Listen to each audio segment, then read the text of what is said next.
Hi, everyone. Welcome back to Peaceful Currents, Energy Insights with Jody. Today, I wanted to talk a little bit more about the light body that we all inhabit while we're here on Earth. And I'm by no means the best instructor to explain the astrophysics and the uh, really complex three-dimensional and five-dimensional aspects, but I just want to touch on a few of the things as I understand them, because this kind of a foundation explains why energy healing even works in the first place. Because a lot of people may be wondering, well, I don't understand why this kind of physical touch or tuning forks or sound can really affect the health of our physical body. In my understanding, which I've gained over years of studying a variety of different systems, we are far more than just a physical body. We are actually a soul, an eternal soul, in my belief, and in a lot of belief systems out there, that has condensed our amazing big light energy being down into existence in a physical body. Uh, for example, if you look at the high tension wires that you see, crisscrossing the country, you can't plug your coffee maker directly into the wall and into a high tension line. That electricity is stepped down at substations and transformers on the pole outside your house, and um, it steps the frequency down to a lower speed so that it can be used in our household devices. And there are industrial aspects that use the higher frequencies. This same analogy, as I learned it, explains how our body and our system of energy centers called chakras, how they work, that there is a very large, massive, beautiful, powerful light energy that is how our soul appears to those who can see in that dimension.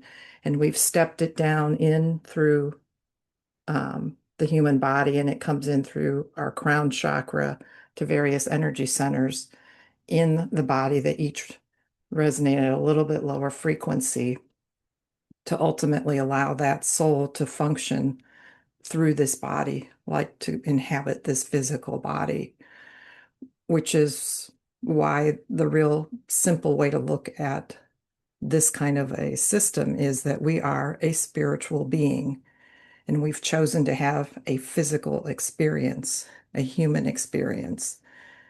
Um, a lot of times amongst my friends who also believe this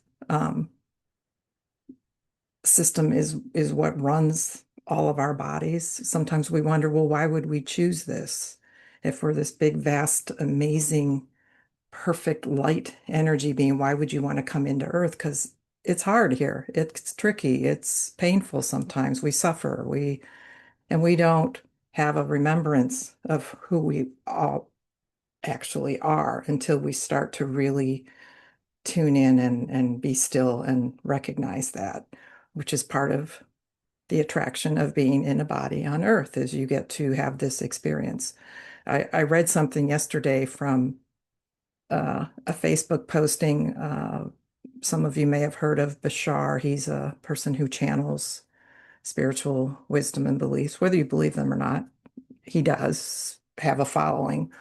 And one of the readers of that um, page had offered an explanation of how this whole system works and was trying to describe all of that in words. And he used a really great phrase. He said, choosing as a light being, as a perfect soul, to come into an earth experience is like signing up for a master class or signing up for the most expert level video game simulation. And those are not perfect analogies, because what we're talking about here is more complex than that and has a lot more layers of meaning and is totally voluntary. But it is a quick way to change your perspective if you're getting too bogged down in what's going on in your body and in this earth plane. It's like, oh, wait, I wanted to be here. just like if you were in a college calculus class and at some point you were just like, I can't believe I signed up for this. This is too hard. I don't know if I can do it.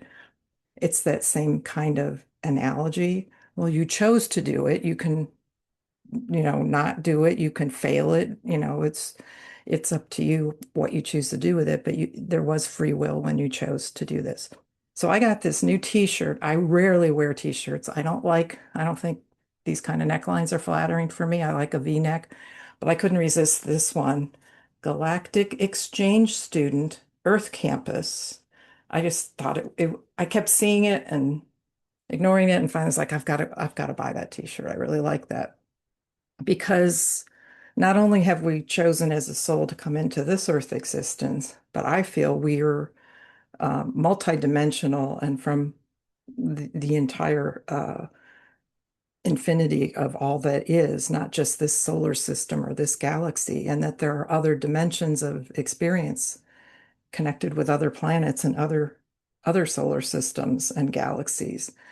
And so that is kind of the big galactic overview from whence all of our souls have come and go back to and interact with one another. So because of that, we can do things with frequency that will help balance this body because it's way more involved than just a physical body that is, the biological part. Um, the chakra system. I have a couple pictures here. I studied at the Barbara Brennan School of Healing for just 1 year. They have a 4-year program. I was fortunate enough to be able to do 1 year. You may have heard of the book Hands of Light. If not, this is a classic text that my dad got me when like 40 some years ago. And this was the textbook used in the school among a lot of other things. But there are some great illustrations in here. This first one shows the different chakras or energy centers in the human body. And I really like this picture.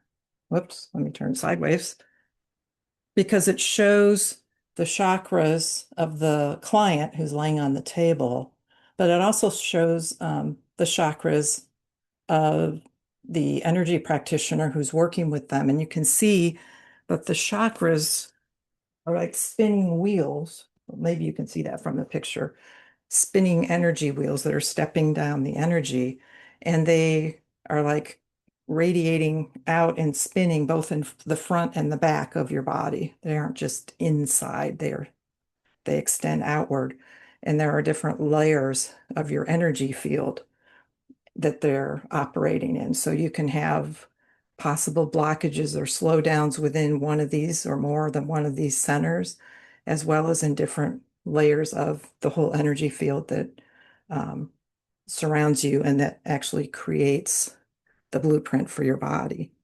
The interesting thing that Barbara Brennan discovered, she was an astrophysicist. And early on in her energy studies, I don't think she conducted this study, but somebody did. Maybe she did. I'm sorry, I don't want to credit the wrong person. The image of it is what stuck with me for so many years. There was a photograph taken of a plant um, before a leaf or a flower had come out of the stem, and there was like a ghost image an energy field that was different in the area where that future leaf was going to, when it was going to grow, the bud and the leaf. And over time, with time-lapse photography over several days, the leaf did emerge from the physical plant and it filled that space exactly matching that energy field that existed before the leaf grew into it. And as I understood it, the time that I first read this, it's in the Hands of Light as well. That's how our blueprint for our body helps create our body, that energy field exists first, and all the cells within our body as they divide and grow and become the human form are fulfilling that blueprint. Of course, it's more complex even than a leaf because of all the different organ systems. And again, this is where my mind kind of gets overwhelmed trying to picture all the blueprints for all the things that go on in our body. The more you think about it, the more amazing it actually becomes. It's very complex. Um, but that is why light and color and sound and physical touch frequency can help heal or repair or strengthen or enhance what's going on in our bodies because we're so much more and there's so many more levels of light and direction going on with our bodies. Uh, One of the really beautiful explanations I read most recently about our bodies, I'm studying a book called The Hathor Material by Tom Kenyon. He's a brain researcher and a sound healer. And this material from the ancient healing uh, temples and teachers of ancient Egypt um, starts out by describing how amazing the human body looks to beings who can actually see at this dimension. And this sentence really struck me. It says, "We see your bodies as a galaxy of stars," which is really cool. If I could see you or you could see me as a galaxy of stars, each atom unto itself is like a solar system. So every atom of every molecule of every aspect of our entire physical body is like a miniature solar system because, an atom has a nucleus with electrons spinning around it. And if you can see that light and you think of all the atoms in the whole body, each of us is this walking, moving cluster of galaxies. And I just thought that was really beautiful. It says, "We see you as a walking, moving galaxy of stars." So although your body seems physically solid to you, we view it quite differently from the standpoint of light and energy. So, this book has, again, a lot of uh, quantum physics and energy diagrams and that sort of thing to help us better understand how we operate. Because as you learn more about how your body works, you realize how complex and beautiful and powerful it is, and that our brain can help build and strengthen and use all of this fabulous light energy to bring things into our life, to help others, to become more solid, and to radiate light out to those around us to help lift the frequency of humanity. There are people who that's their mission in life is to just radiate love. I mean, you think about monks and nuns who spend so much of their life in prayer. They're doing the same thing. They're choosing to be in a still state and focus on sending love and healing and prayer out to others. But in our daily lives, we too can do exercises, we can meditate, we can choose to study different modalities to do self-healing or work with others. It's so fascinating. I just wanted to share that. I actually got a diagnosis. Well, I got the lab results, didn't get the diagnosis of osteoporosis, which I was, of course, not very thrilled about a few days ago. And my first thought was, oh, I'm not going to take any pharmaceuticals for this because there are always side effects with pharmaceuticals. And I've read about the ones for osteoporosis. But my second thought, which should have been the first one, but hey, it wasn't. My second thought was tuning forks because I'm fortunate enough to have multiple sets of tuning forks, not just the um, really audible ones that are attuned to the different chakras. I also have a set of three that are attuned to the upper vertebrae, the lower vertebrae, which is this one, and then an even lower frequency, which you can actually pick up by gliding it through your hair or even through the hair on your arms. It's a really interesting sequence.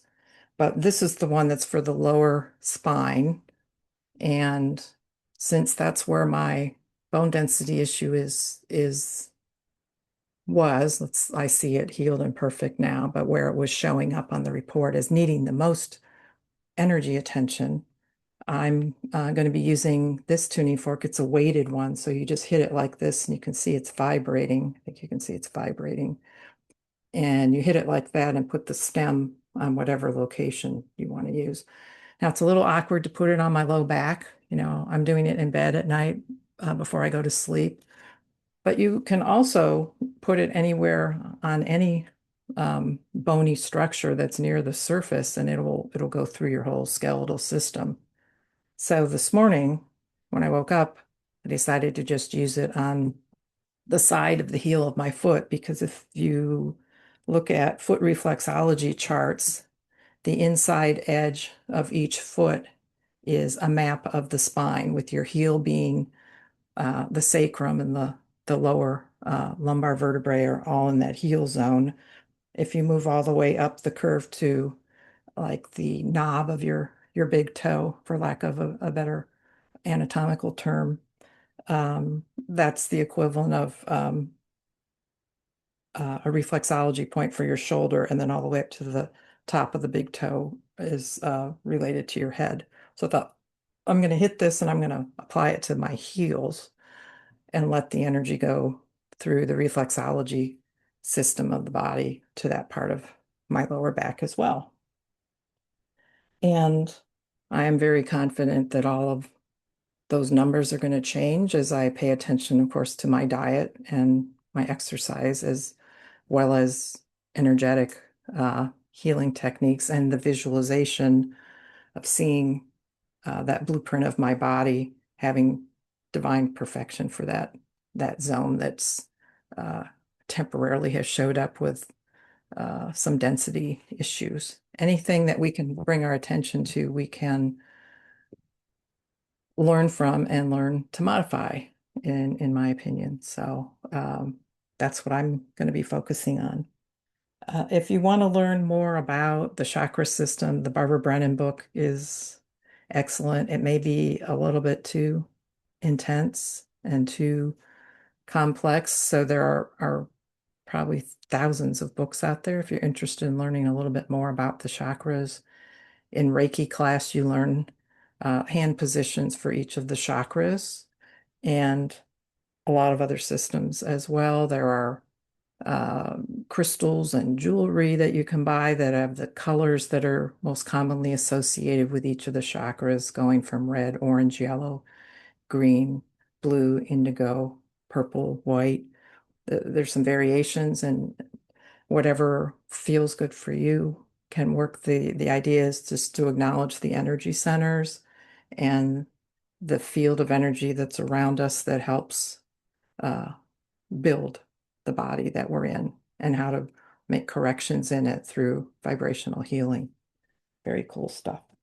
If you're also interested in what I was saying about the galactic connection and the fact that there are other dimensions and other experiences that our souls have beyond incarnating here on Earth, one book I can recommend, again, it might be too much to think about. I've read it a couple times. I'm still trying to soak it all in. It's pretty amazing. It's called The Prism of Lyra, um, an exploration of human galactic heritage. It says this book examines the idea of creation in a different light. Um, it's hard to, well, if you're interested and you Google it and read the overview of it, you'll get a sense of whether it's right for you. In any of the information that I'm sharing, I, encourage you to listen, think about it with an open mind, and if you're not sure or something makes sense for you, uh, set that aside. You don't have to believe everything you read or everything you hear from me or any other teacher. We're all evolving and learning and pulling information from vast sources. And when you're ready for something, it will feel right or feel true or resonate in some way for you. If it just seems kind of weird or scary or silly, then you don't need to look any further into that. But I wouldn't discount any source or teacher if there's only a part of what they say that doesn't resonate for you. It could just be that they, like I, have acquired a lot of different things over many years of reading and experiencing, listening to different teachers. And my views have evolved and expanded from where they were in my 20s as a result of all my exploring. So sometimes you might hear a piece of something that's very intriguing and go, I'm going to follow up with that, but don't cast out that teacher and assume that nothing else they say is real. Maybe just you're not ready for that piece right now. Or toss them aside, whatever you feel, but just know that there's so much information coming out now, and people seem to be really thirsty for it because the world is getting more crazy and intense as we move, hopefully, into a more awakened, fully conscious, more compassionate and spiritual uh, time for our species. So there's no shortage of information out there. You don't have to go to India and spend 2 years in an ashram to try to learn how to meditate, for example. You can just, go to YouTube or get a book from the library or just sit and try it with some directions from a friend nothing is as hard as it used to be because we have so much information, but you also then have more to sort through and decide if it's valid. If it feels like truth, if when you think about it, it makes you feel joyful or calm or relieved or solid, there's going to be a feeling that you're going to get from new information, then that's probably truth for you in that moment. If it makes you feel really uncomfortable, it could be a scam, it could be fake, it could be that you're at the equivalent of 11th grade and that was a graduate level course or something, and you're just not ready for it. So remain open, collect and piece together different thought systems that resonate for you, and enjoy the exploration. It's an amazing thing when you start delving into how complex we are. Even just when I took anatomy and physiology, it's so profound, all the things that go on in our body just so that we can function every day.